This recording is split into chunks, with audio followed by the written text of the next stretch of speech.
आप देख रहे हैं दुनिया भर की खबरें और ये रही आज की सुर्खियां। गजा में बच गया सीज फायर, हमास इसराइल दोनों शर्तें मानने को तैयार। हमास की जिद ने इसराइल को फिर झुकाया, जरूरी सामानों की खेप पहुंच रही गजा। यमन के हूथीज इसराइल से जंग को तैयार, हूथी लीडर का बयान, यहूदियों को अमेरिका ले जाकर बसाएं ट्रंप। इसराइल में साइबर अटैक, पेमेंट सिस्टम हुआ मुतासिर। सूडान और रूस के बीच बड़ी डील, पोर्ट ऑफ सूडान में बनेगा रूसी नेवल बेस, तैनात होंगे न्यूक्लियर जहाज।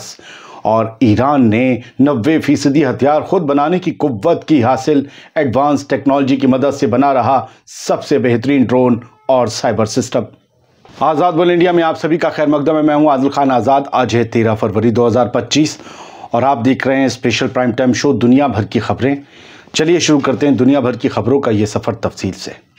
सबसे पहले उन खबरों का रुख कर लेते हैं जो आखिर में पड़ी रह जाती हैं, उसकी छोटी छोटी हैं। उसके बाद फिर मेन मिडिल ईस्ट और गजा वगैरह की खबरों पे आएंगे। वेस्टर्न अलायंस और अरब ममालिक जुमेरात को पेरिस में एक इंटरनेशनल कॉन्फ्रेंस के लिए जमा हुए, जहां बशर अल असद की हुकूमत के खात्मे के बाद सीरिया के मुस्तकबिल पर बातचीत हुई। साथ ही इस रीजन में अमेरिका की कमिटमेंट को लेकर जारी गैर यकीनी सूरत हाल पर भी चर्चा हुई। असद के हटने के बाद ये तीसरी कॉन्फ्रेंस है, लेकिन पहली बार ये मीटिंग तब हो रही है जब यूएस प्रेसिडेंट डोनाल्ड ट्रंप की हुकूमत पूरी तरह से काबिज हो चुकी है। ट्रंप के फॉरेन असिस्टेंस को फ्रीज करने के कंट्रोवर्शियल फैसले ने सीरिया में फिक्र बढ़ा दी है। ये मुल्क कई सालों से अमेरिका की तरफ से मिलने वाले सैकड़ों मिलियन डॉलर की मदद पर डिपेंड था, लेकिन अब सिविल वॉर के बाद पूरी तरह बर्बादी की कगार पर है। पेरिस में इंटरनेशनल कॉन्फ्रेंस के दौरान सीरिया की मदद करने को लेकर भी बातचीत हुई है। दूसरी खबर सूडान से है। सूडान और रूस ने रेड सी के पोर्ट सूडान में एक रूसी नेवल बेस कायम करने पर फाइनल समझौता कर लिया है। सूडानी वजीर खारजा यानी कि फॉरेन मिनिस्टर अली यूसुफ अल शरीफ ने इस बात का ऐलान किया। यह मंसूबा कई सालों से बातचीत में था, लेकिन सूडान की अनस्टेबल सूरत हाल की वजह से अमल में नहीं आ सका। वैसे भी सीरिया में जो कुछ हुआ उसके बाद रूस को भी कुछ नए समुद्री इलाके, कुछ ज़मीनें चाहिए थी। इस समझौते के तहत रूस को पोर्ट सूडान में एक नेवल बेस बनाने की इजाज़त मिल गई है, जहां 300 रूसी फौजी तैनात रह सकते हैं और एक वक्त में 4 नेवी शिप्स यानी कि जो समुद्री जहाज़ होते हैं वो तैनात रह सकते हैं, जिनमें न्यूक्लियर पावर्ड शिप भी शामिल हो सकते हैं। इस बेस पर फिलहाल रूस अपनी पावर को दिखाएगा और अफ्रीकन कॉन्टिनेंट में भी ये बताने की कोशिश करेगा कि वो अमेरिका से किसी मामले में कम नहीं है।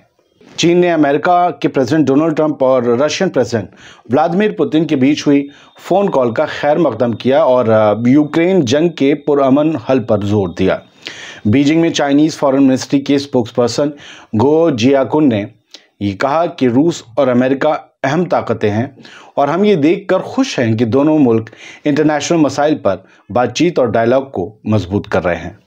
ये बयान दोस्तों तब आया जब ट्रंप ने बुध की रात को कहा कि उन्होंने पुतिन से लंबी और बेहद कारगर बातचीत की है। ये खबर हमारे पास जुमेरात में ही आई। फासला जो टाइम जोन का है वो है। फिलहाल जो दोनों लीडर की बातचीत हुई उसके बारे में ट्रंप ने कहा कि दोनों की डेलीगेशन ने यूक्रेन में 3 साल से जारी जंग को ख़त्म करने के लिए फॉरेन नेगोशिएशंस शुरू करने पर रजामंदी जताई है और इसी को लेकर चीन ने दोनों की बातचीत का वेलकम किया। बात ताइवान की। ताइवान के सेंट्रल इलाके में आज जुमेरात को एक डिपार्टमेंटल स्टोर में एक गैस धमाका हो गया, जिसमें कम से कम 4 लोगों की मौत हो गई, 26 लोग जख्मी हो गए। ताइचुंग शहर के एक डिपार्टमेंटल स्टोर की 12वीं मंजिल पर मौजूद फूड कोर्ट में यह धमाका हुआ। मरने वालों में 2 लोग मकाऊ से आए टूरिस्ट थे। मैं आज थोड़ा हल्के पढ़ूंगा, बोल पाना मुश्किल है, गला चोक हो रहा है, खांसी बहुत ज़्यादा है, सीना जकड़ के है। बहुत मुमकिन है जो लोग कल सुबह का शो देखना चाहते होंगे उन्हें वो शो ना मिले। मैं श्योर नहीं हूँ, शायद ना मिले। ये उनके लिए बात थी जो परमानेंटली मेरे शो देखते हैं। नए व्यूअर्स के लिए मैं आगे बढ़ता हूँ। अब आते हैं गजा, वेस्ट एशिया और मिडिल ईस्ट की खबरों पर। ईरानी एडमिरल सयारी ने अपने मुल्क के दुश्मनों को एक पैगाम दिया है कि तुमसे निपटने के लिए हमें दूसरों के हथियारों पर डिपेंड होने की ज़रूरत नहीं है, बल्कि हमारे खुद के शाहकार हाहाकार मचाने के लिए काफ़ी हैं। ईरान की आर्मी के deputy commander rear admiral Habibullah Sayari ने कहा कि ईरानी आर्म्ड फोर्सेस अपनी 90% से ज़्यादा की डिफेंस ज़रूरतें खुद पूरी कर रही है। मतलब ईरान में जो ईरान के पास जितना भी हथियारों का ज़ख़ीरा है उसका 90% खुद ईरान में ही बन रहा है। जुमेरात को सयानी ने कहा कि ईरान अब किसी भी दूसरे मुल्क से हथियार मांगने की ज़रूरत महसूस नहीं करता।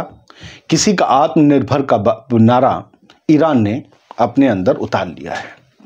उन्होंने बताया कि ईरानी आर्मी की चारों ब्रांचेस अपनी लोकल टेक्नोलॉजी पर भरोसा करके हर तरह के कॉम्बैट और डिफेंस हथियार बना रही हैं। ग्राउंड फोर्स हर तरह के वेपन्स तैयार करती है। एयर डिफेंस फोर्स मुख्तलिफ़ किस्म के रडार और डिफेंस सिस्टम बनाती है। एयर फोर्स मुख्तलिफ़ तरह के एयरक्राफ्ट तैयार करती है जिसमें ड्रोन्स वगैरह और भी होते हैं। नेवी रॉकेट लॉन्चर्स, डिस्ट्रॉयर्स और सबमरीन्स बनाती हैं। ये ईरान के अलग अलग विंग्स हैं जो इतने माल बना रहे हैं। इसके अलावा एडमिरल सयारी ने बताया कि ईरान एडवांस टेक्नोलॉजी की मदद से हर तरह के ड्रोन और साइबर सिस्टम भी बना रहा है।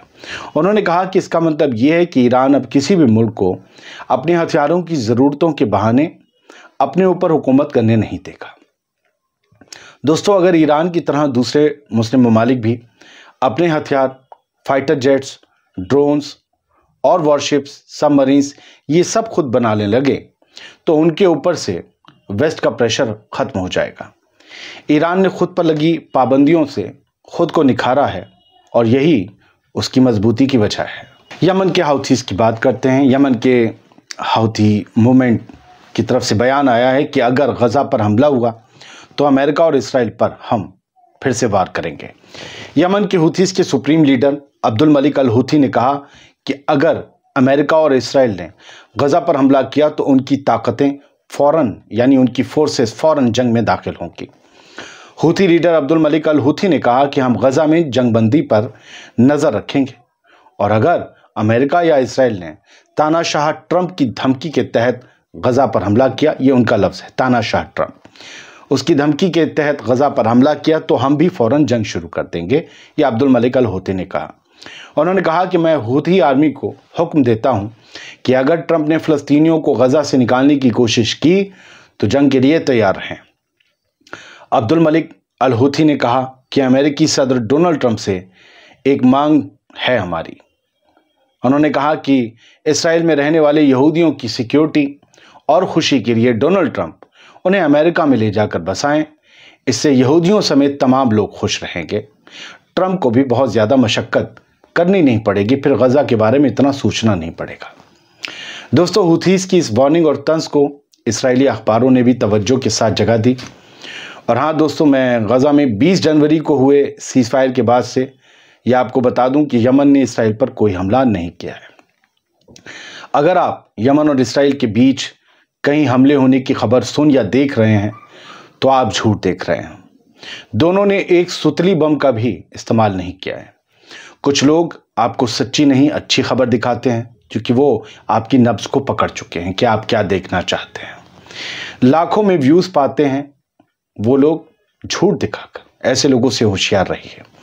जब तक कोई तारीख के साथ, एक डेट के साथ आपको एक अखबार की हेडलाइन ना दिखाए उस पर यकीन मत कीजिएगा। ट्विटर पर भी एक सोशल मीडिया बहुत फेक वाला, गोदी वाला है, उसके स्क्रीनशॉट्स को असली खबर मत मानिएगा। मुझसे किसी ने हुथीज़ के हमले के बारे में पूछा था, इसीलिए आपको यह ज्ञान दे दिया। वो पूछ रहे थे कि आपके पास वो खबर नहीं है, तो हमने कहा भैया कहाँ रह गई, ढूंढा तो कुछ नहीं था, मक्खी का बच्चा भी नहीं मरा है, ना किसी ने माचिस की तीली दागी है, बस बढ़े आगे। मिस्टर एर्दोगन ने कहा है कि ट्रंप का गज़ा से फ़लस्तीनियों को निकालने का प्लान दुनिया के अमन के लिए ख़तरा है।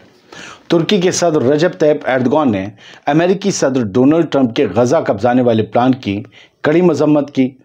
एर्दोगन ने कहा कि ट्रंप का इस तरह एक कातिल यानी कि नेतन्याहू के साथ समझौता करना और उसकी धमकियों को अपनाना दुनिया के अमन के लिए बड़ा ख़तरा है। इस वक्त कोई भी गज़ा को फ़लस्तीनियों से नहीं छीन सकता। इस तरह की हिमाकत करना दुनिया के अमन के लिए एक अलग तरह का ख़तरा है। ये रजब तैयब एर्दोगन का बयान है। एर्दोगन ने इसके आगे कहा कि ट्रंप की बयानबाजी कई मुल्कों के लिए चैलेंज बन रही है, जो सही नहीं है। मेरी उम्मीद है, एर्दोगन कहते हैं, मेरी उम्मीद है कि इस तरह की गलतियां जल्द सुधारी जाएं और अमेरिका जैसे बड़े मुल्क को अपने इन गलत फैसलों को जल्द वापस लेना चाहिए ताकि दुनिया में अमन की कोई राह निकल सके। इसराइल में आज एक साइबर अटैक हुआ। छोटा था, बड़ा भौकाल नहीं काटेंगे। साइबर अटैक से इसराइल का पेमेंट सिस्टम मुतासिर हो गया। क्रेडिट कार्ड ट्रांजैक्शंस में रुकावट आई।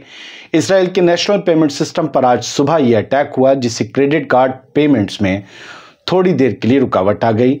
SHVA या शवा ऑटोमेटेड बैंकिंग सर्विस जो इसराइल की पेमेंट और ATM सर्विसेज को ऑपरेट करती है, उसने बताया कि इस अटैक की वजह से कुछ वक्त के लिए क्लियरिंग और अप्रूवल सिस्टम में खराबी आ गई। इसका असर क्या हुआ वो समझ लीजिए। बहुत से लोग स्टोर्स में शॉपिंग या ऑनलाइन ट्रांजैक्शंस नहीं कर सके।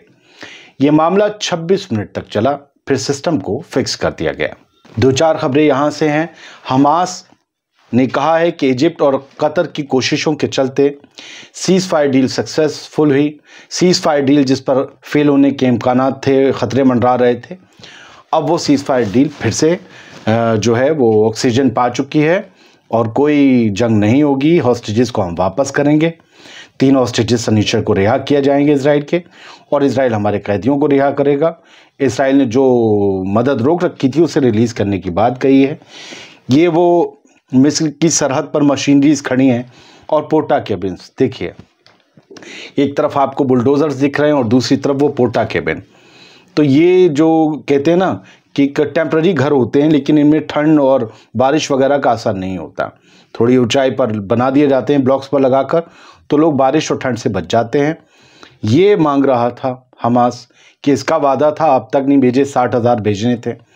और ये वो मशीनरीज हैं अभी जिनसे हटाया जाएगा मलबा, ताकि लोग जो रह गए बॉडीज़ वो निकाली जाए और फिर मलबा हटाकर एक तरफ किया जाए, फिर से तामीर के काम हो। तो ये आप जो 3-4 फोटो देख रहे हैं, ये सब मिस्र की सरहद पर खड़े हैं, गज़ा में आने का इंतज़ार कर रहे हैं। हो सकता है जब आप ये न्यूज़ देख रहे हो तो अंदर आ जाएं। और यही वो प्रेशर है हमास का जो एक बार फिर से इसराइल के ऊपर कायम हुआ है, और इसराइल को इस शर्त के आगे झुककर इन्हें रिलीज़ करने की बात माननी पड़ी है। तभी हमास ने कहा आप कैप्टिव हम छोड़ देंगे। ये कल ट्रक आए हैं और ये बताया जा रहा है 800 ट्रक आए हैं, 801 ट्रक, जबकि इसराइल ने 600 ट्रक की शर्त मानी थी। रसद और राशन इनमें आया है। 201 ट्रक अगले आए हैं, ये एक बड़ी शर्त इसराइल को माननी पड़ी है। 801 ट्रक टोटल आए, 600 की बात मानी थी, 201 ट्रक अगले आए हैं। और अब जो है वो समझ लीजिए हॉस्टेजेस आज़ाद होने का रास्ता ऐसे ही खुला है। इसराइल का डिफेंस मिनिस्टर अब भी जो है वो जंग की वार्निंग दे रहा है, अगर हमारे तुमने बंदे नहीं छोड़े तो हम अपने गोले छोड़ देंगे। क्यों दे रहे हो यार, वो तो राजी हैं छोड़ने के लिए। तुर्की के प्रेसिडेंट और पाकिस्तान के प्राइम मिनिस्टर शहबाज शरीफ के और एर्दोगन के बीच मुलाकात हुई। उन लोगों ने गज़ा को लेकर और तुर्की और पाकिस्तान के बायलैटरल इश्यूज़ को लेकर काफ़ी देर तक बातचीत की, और कैसे रीजन में स्टेबिलिटी और पीस है इसको लेकर भी दोनों के बीच तबादला ख्याल हुआ। बहुत बहुत शुक्रिया, आपने इस गले के साथ ये न्यूज़ अगर आखिर तक देखी है तो बताइएगा कि हैंड्स अप कर दिए हैं। मैं समझ लूँगा कि आपने आखिर तक देखे। बहुत बहुत शुक्रिया। सलामत रहिए, खुश रहिए।